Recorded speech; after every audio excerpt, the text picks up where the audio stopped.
Shalom saudara-saudara yang luar biasa di dalam Tuhan. Hari ini saya sangat bersuka cita karena saya ingin mengajak kita semua menyaksikan bagaimana kuasa doa saudara. Dan terutama kita yang memiliki hati yang tulus, hati yang murni, saya percaya pasti Tuhan menjawab doa. Sama seperti di dalam Mazmur 73 ayat yang pertama dikatakan, sungguh Allah itu baik bagi mereka yang tulus hatinya, bagi mereka yang bersih hatinya saudara. Karenanya kunci doa adalah bukan panjangnya doa, tapi bagaimana hati kita semakin bersih, semakin murni di hadapan Tuhan. Dan lihatlah, Tuhan memberikan jawabannya. Kadang-kadang doa memang tidak dijawab langsung kepada orang tersebut, tetapi melalui hamba-hamba Tuhan yang berdoa bagi dia, maka Tuhan sanggup memberikan konfirmasi melalui hamba-hamba Tuhan, dan ternyata Tuhan memberikan konfirmasi yang luar biasa. Karenanya, saya tidak menunda lagi, mari kita menyaksikan sebuah kesaksian yang luar biasa ini, bahwa orang yang tulus hatinya, bersih hatinya, dijawab doa-doanya oleh Tuhan. God bless. Nama saya Linda, kami dari Solo.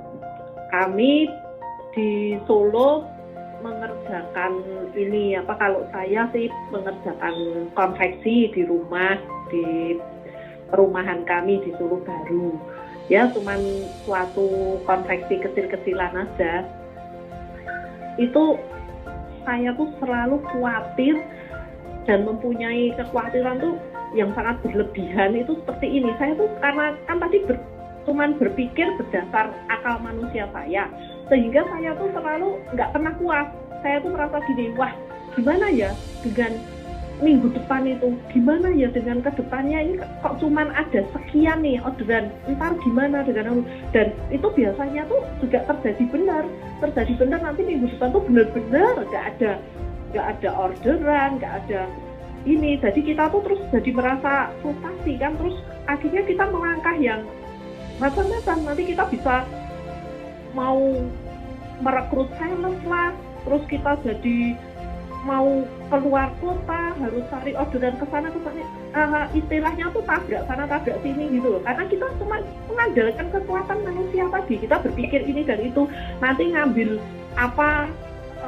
peluang lain yang ternyata tuh nanti malah kita jadi belepotan sendiri karena kan kekuatannya nggak ada gitu loh. Terus kalau dari sisi karyawan ya itu tadi, selain karyawan itu penuh kemarahan, lama-lama tuh juga banyak yang ada yang kecurangan lah. Terus dari pihak karyawan sendiri itu juga hidupnya itu semrawut. Kadang ada ini ya, istilah Solonya tuh kalau semrawut tuh ini loh, hidup mereka tuh keluarga juga nggak bener, sehingga kan nyangkut ke pekerjaan. Jadi sana sini itu jadi nggak benar gitu loh. Ya itu pergumulan saya tuh seperti itu. Saya merasa aduh ini kok gini nggak benar gitu, nggak benar. Tapi saya mengatasi sebagai kekuatan manusia saya, ya saya atasi terus sampai akhirnya tuh saya mentok, saya gimana tuh ini sebetulnya.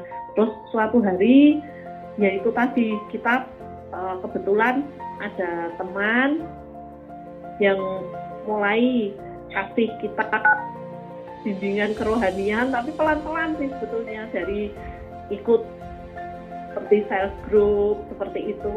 Terus lama-lama ya Tuhan tuh jamah pelan-pelan terhadap pergumulan kita ini.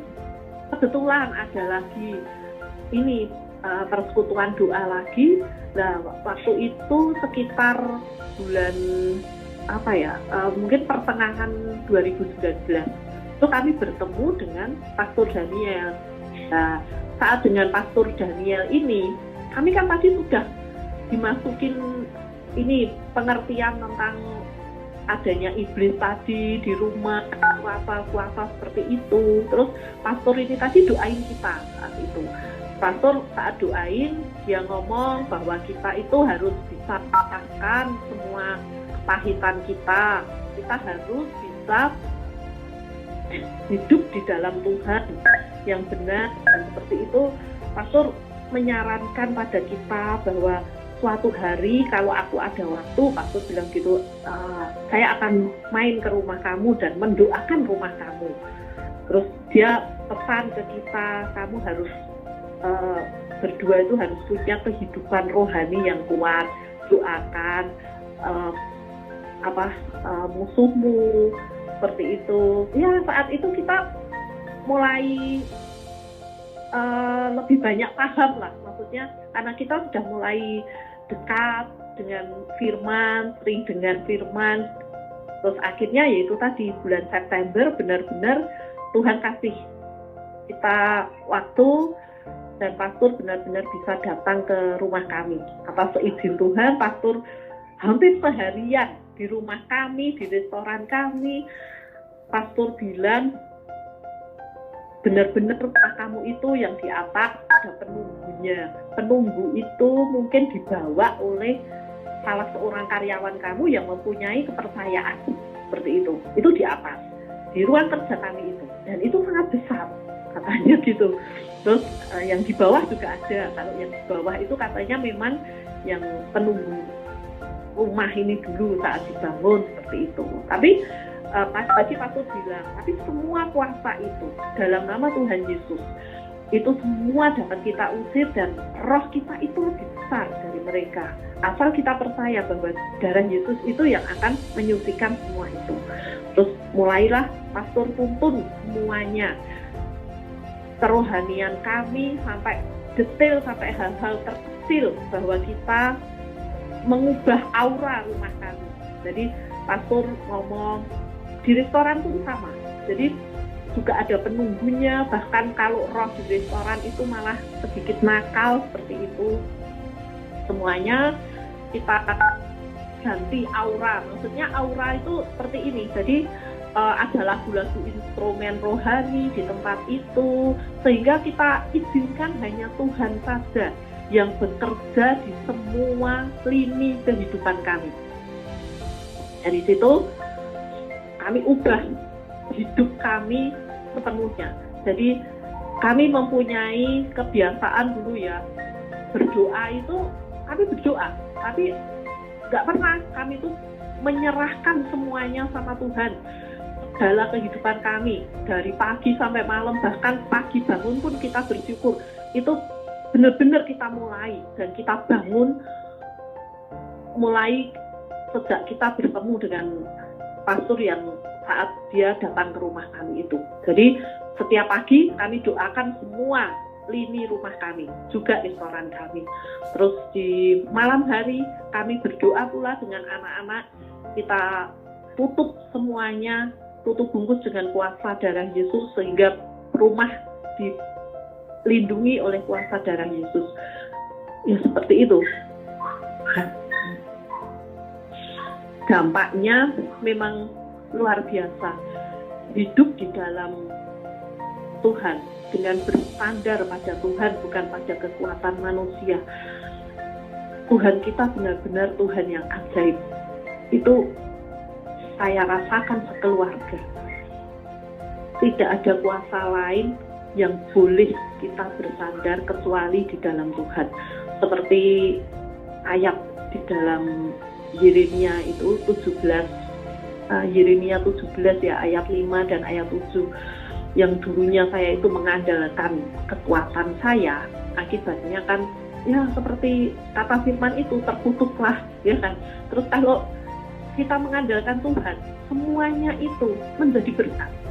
Dan berkat itu nggak cuma ke kita loh, ke karyawan pun saya merasakan. Jadi berkat itu bisa bagi sesama dan bagi kita juga. Itu saya rasakan Tuhan itu benar-benar memperhatikan kita sampai hal yang terkecil. Itu saya alami terutama ya pada saat ini aja, saat corona ini, saat COVID-19 ini ya.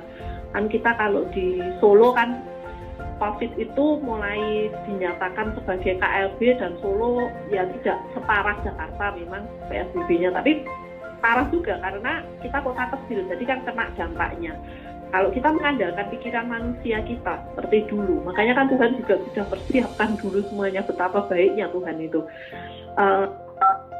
Dia sudah persiapkan semuanya, sehingga saat kita menghadapi ini, saya tuh berdoa, bahkan banyak pembimbing-pembimbing rohani kami ya yang termasuk memberi kami firman Yeremia tadi, saya saat itu sudah, kalau dalam hitungan manusia, orang kecil kami ini bisa apa dengan corona ini? Masa kami masih bisa melanjutkan roda perekonomian? Tapi ternyata Tuhan itu selalu saja kasih berkat. Mungkin pintu itu sebetulnya sudah tertutup, tapi dia membukakan yang terkecil untuk kita. Dan itu cukup, sangat cukup untuk ukuran kita.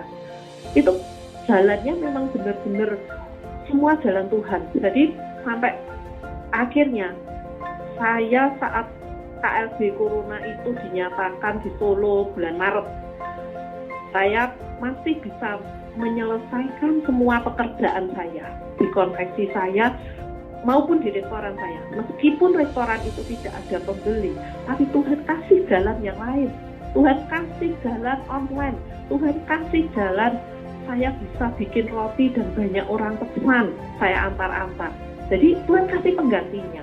Terus untuk konveksi, Tuhan selalu kasih saya jalan apapun yang kadang saya tuh nggak bisa pikir, oh ini toh Tuhan jalanmu. Dan jalan Tuhan itu benar-benar indah, tidak sesuai dengan pikiran manusia kita. Itu tadi saya heran, nanti tiba-tiba ada saja orang yang idekan buat masker awalnya.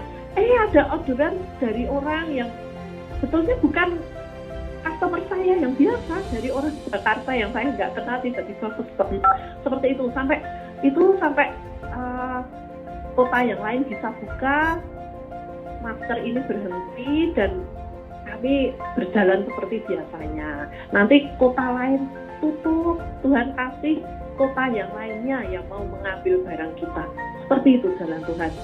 Terus kalau dari sisi berkat ke karyawan yang tadinya selalu melakukan sifatnya itu membangkang ini dan itu, dengan adanya persekutuan kita yang baik dengan Tuhan ini tadi, karyawan ini jadi lain, jadi rohnya tuh jadi lemah lembut. Bahkan sekarang itu kita seperti kekeluargaan aja, dan mereka juga tercukupkan dari segi materi meskipun selama corona ini, karena amin dalam Tuhan Yesus kami tidak pernah sampai meliburkan karyawan